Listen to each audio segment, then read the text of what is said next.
আসসালামু আলাইকুম এভরিওয়ান, সবাই কেমন আছেন? আশা করি ভালো আছেন। আমিও ভালো আছি আল্লাহর রহমতে। যেখান থেকে ভিডিওটি দেখছেন সবাইকে জানাই আন্তরিক ভালোবাসা, অভিনন্দন। আজকে আমি গরুর মাংসের আচার বানিয়ে দেখাবো আপনাদেরকে। দুর্দান্ত লাগে খেতে এই আচারটা। সব ধরনের আচারই তো খেয়েছেন, কিন্তু এই ধরনের আচার একবার বানিয়ে ট্রাই করে দেখবেন, অবশ্যই ভালো লাগবে। বয়মে পুরে বছরে বছর ১ বছর পর্যন্ত এটা সংরক্ষণ করে খেতে পারেন এবং এটা অনেক কিছুর সাথেই খাওয়া যায়। খিচুড়ি তারপরে ভাত, সব ধরনের জিনিসের সঙ্গে মুড়ি মাখিয়েও খাওয়া যাবে। অনেক ভালো লাগে এই আচারটি। আসুন জেনে নিই আমি এটা কিভাবে বানালাম। এই যে এখানে গরুর মাংস নিয়েছি, 1/2 কেজির ওপরে হবে, আসলে মাপা হয়নি। সুন্দর করে ধুয়ে নিয়েছি, এটা পরিষ্কার করে নিয়েছি। নিয়ে এটা পানি ঝরিয়ে নিয়ে সুন্দর করে শুকিয়ে তারপরে এটাতে মশলা দিয়ে দিব। এই জন্যে এখানে গুঁড়ো মরিচ দিয়ে দিয়েছি, তারপরে দিয়ে দেব লবণ স্বাদ মতো, গুঁড়ো হলুদ দিয়ে দিয়েছি। এরপরে আদা রসুন দিয়ে জিরার গুঁড়ো আর ধনিয়ার গুঁড়ো দিয়েছি। দিয়ে তেল দিয়ে দিলাম। তেলটা দিয়ে সুন্দর করে মাখিয়ে নিব, একদম কষলিয়ে কষলিয়ে মাখিয়ে নিব, যাতে তেল মশলা সম্পূর্ণ মাংসের সঙ্গে লেগে যায়, মিশে যায়। সুন্দর করে একদম মাখিয়ে নিতে হবে। ভিডিওটা যদি সামান্যতম ভালো লেগে থাকে অবশ্যই পাশে থাকবেন, লাইক কমেন্ট শেয়ার করে। সুন্দর করে এটা কষলিয়ে মাখিয়ে নেওয়ার পরে এটা সুন্দর রেস্টে রেখে দিতে হবে আধা ঘন্টার মতো, তাহলে কিন্তু এটা ভালো ভালো হয়। এই জন্য আমি এটা সুন্দর করে মাখিয়ে নেওয়ার পরে ঢাকনা দিয়ে ঢেকে রাখবো।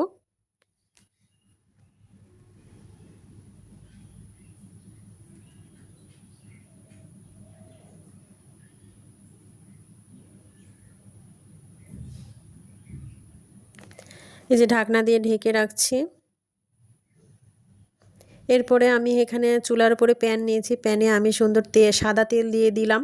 সাদা তেল দিয়ে এখানে কিন্তু আমি পেঁয়াজটা বেরেস্তা করে নিব, একদম বেরেস্তা মানে লাল লাল করে ভেজে নিব। নেয়ার পরে কিন্তু মাংস আমি ঢেলে দেব। এখানে একটু ছড়িয়ে নিয়েছি, পেঁয়াজগুলো দলা পেকে আছে। এই যে সুন্দর করে আমি ভেজে নিচ্ছি, এই সম্পূর্ণ পেঁয়াজগুলো আমি সুন্দর করে ভেজে নিব, একদম কাঁচা থাকা যাবে না। চুলার আঁচটা মিডিয়ামে রেখে সুন্দর করে এগুলো ভেজে নিতে হবে। চুলার আঁচটা মিডিয়ামে রেখে আমি সম্পূর্ণটা ভেজে নিচ্ছি। দুর্দান্ত লাগে এটা, খুবই ভালো লাগে খেতে। এই যে আমার ভাজা হয়ে গেছে, এরপরে আমি মাংসগুলো ঢেলে দিব, যেগুলো মাখিয়ে রেখেছিলাম, রেস্টে রেখেছিলাম। এই মাংসগুলো আমি সম্পূর্ণটা ঢেলে দিলাম। দিয়ে এখন তেলের উপরে সুন্দর করে এটা ভেজে নেব এবং কষিয়ে নেব। কষিয়ে নিয়ে পানি দিয়ে সুন্দর করে সেদ্ধ করে নিতে হবে ভিউয়ার্স। কিছুক্ষণ আমি তেলের উপরে এমন করে নাড়াচাড়া করে সুন্দর করে কষিয়ে নেব। যতটা কষানো হবে ততটাই কিন্তু স্বাদ দ্বিগুণ হবে। সুন্দর করে ২০ মিনিটের মতো আমি এই তেলের উপরে সুন্দর করে কষিয়ে নিচ্ছি। কষিয়ে নিয়ে তারপরে এটাতে পানি দেব। একটু ভালো করে কষিয়ে নিতে হবে।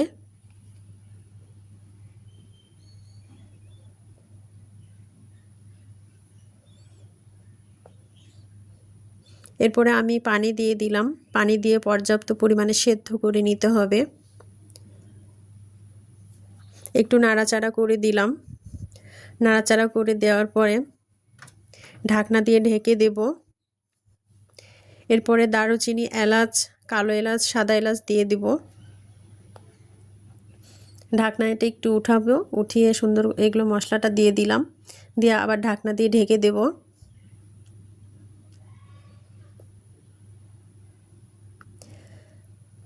পর্যাপ্ত পরিমাণে সেদ্ধ হয়ে গেলে আবারও ফিরে আসছি ভিউয়ার্স।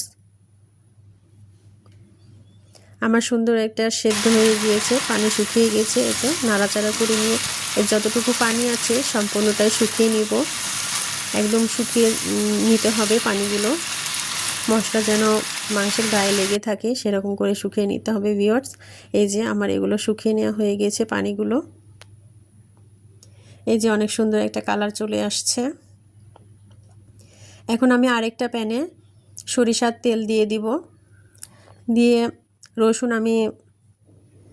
রসুনের কোয়াগুলো ছিলে রেখেছিলাম গরম তেলে, রসুনের কোয়াগুলো আমি দিয়ে সুন্দর করে ভেজে নিব।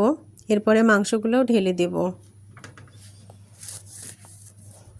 ভিউয়ার্স, ভিডিওতে যেভাবে দেখাচ্ছি এভাবেই করতে হবে। অনেকেই জানেন না এই প্রসেসটা, যারা নতুন আছেন তাদের জন্য এই ভিডিওটা মূলত। অনেক ধরনের আমরা আচার খেয়েছি, কিন্তু এই ধরনের এভাবে এরকম স্টাইলের আচার বানিয়ে একবার হলেও ট্রাই করে দেখবেন, খুবই ভালো লাগে, সুস্বাদু লাগে আচারটি খেতে। অনেক সুন্দর ফেনা ফেনা উঠে গেছে। এরপরে আমি মাংসগুলো ঢেলে দিব।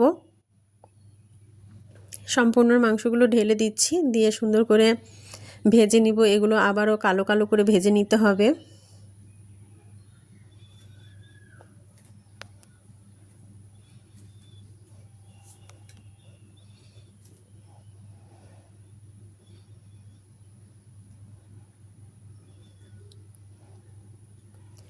সুন্দর করে ভেজে নিতে হবে। একদম চুলার আঁচটা মিডিয়ামে রেখে ভেজে নিতে হবে। একদম বেশি জাল দেওয়া যাবে না, যাতে নিচে পুড়ে যায়, সেরকম জাল দেওয়া যাবে না। মিডিয়ামে রেখে আলতো আলতো করে অনেকক্ষণ ধরে ভেজে নিতে হবে।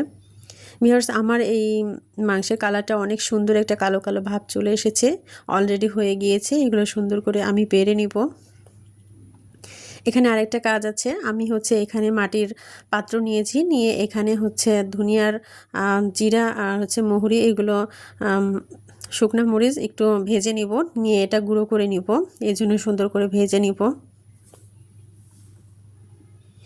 ডাল সম্বারও দিয়েছি এর মধ্যে। সব ধরনের মশলাই আছে, সেন্টটা অনেক সুন্দর আসে এই মশলাটা দিলে। আস্তে আস্তে সুন্দর করে ভেজে নিতে হবে, একদম পুড়ে যেন যায় এরকম করে ভাজা যাবে না, একটু ভালো করে ভেজে নিতে হবে হালকা আঁচ দিয়ে। আমার ভাজা সম্পূর্ণটা হয়ে গিয়েছে। এবারে আমি পাটায় বেটে নিব, একদমই গুঁড়া করব না, একটু হালকা গুঁড়ো করে নেব। এই যে আমার হালকা গুঁড়ো করে নিয়েছি। এগুলো সম্পূর্ণটা এখন উঠিয়ে নিচ্ছি। উঠিয়ে নিয়ে সুন্দর করে এটার সাথে মিশিয়ে দিব মাংসের সাথে।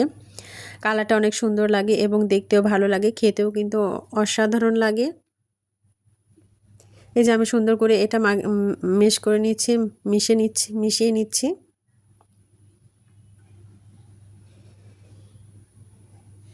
এরপরে একটা বাটি নিয়েছি, বাটিতে সুন্দর করে বেড়ে নিব সম্পূর্ণগুলো।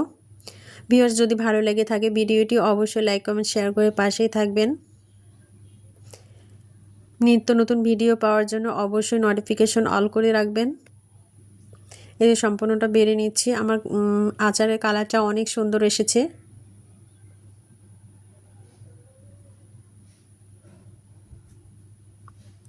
এই আচারটা 1 বছর পর্যন্ত সংরক্ষণ করা যাবে, বয়মে পুরে সংরক্ষণ করা যায়। আমি প্রতি বছরই এই আচারটা বানিয়ে রাখি।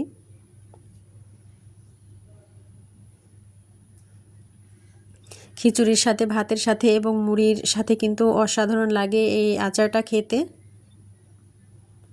এই যে আমার সম্পূর্ণটা আচার বেড়ে নিলাম।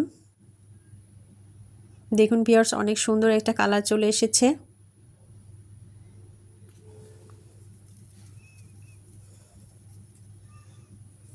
অনেকে এই আচারটা গিফট করতে পারেন, দেশ এবং দেশের বাইরেও কিন্তু এটা পাঠাতে পারেন। একটা বয়মে, কাচের বয়মে ভরে কিন্তু এটা দেশের বাইরেও পাঠাতে পারেন। এখানে আমি কাচের বয়ম নিয়ে নিয়েছি। বয়ম নিয়ে সুন্দর করে এটাতে আমি ভরে রাখবো, যাতে টেবিলে রেখে অনায়াসে এটা খাওয়া যায়। এই যে আমি কাচের পাত্রতে দিয়ে দিচ্ছি।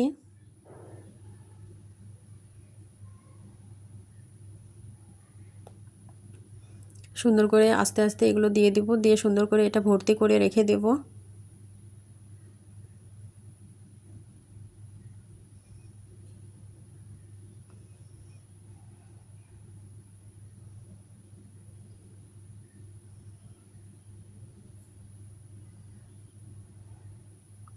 অসাধারণ হয়েছে, এই কালারটা অনেক সুন্দর এসেছে, খুবই ভালো লাগে এই আচারটা খেতে। একদিন হলেও ট্রাই করে দেখবেন ভিউয়ার্স, খুবই ভালো লাগে। এবার বয়মের মুখটা পুরো আমি সুন্দর করে রেখে দেব। মাঝে মধ্যে এটা রোদে দিলে ভালো থাকে। যদি অনেকগুলো বানান একদম বয়ম ভর্তি করে, এটা মাঝে মধ্যে রোদ দিয়ে কিন্তু অনেক দিন সংরক্ষণ করা যায়। 1 বছরের মতো সংরক্ষণ করে পরিবেশন করতে পারবেন। ভিডিওটি কেমন লাগলো অবশ্যই কমেন্ট বক্সে জানাতে ভুলবেন না। সবাই ভালো থাকবেন, সুস্থ থাকবেন, সবার সুস্বাস্থ্য কামনা করে এখানেই বিদায় নিচ্ছি। আল্লাহ হাফেজ।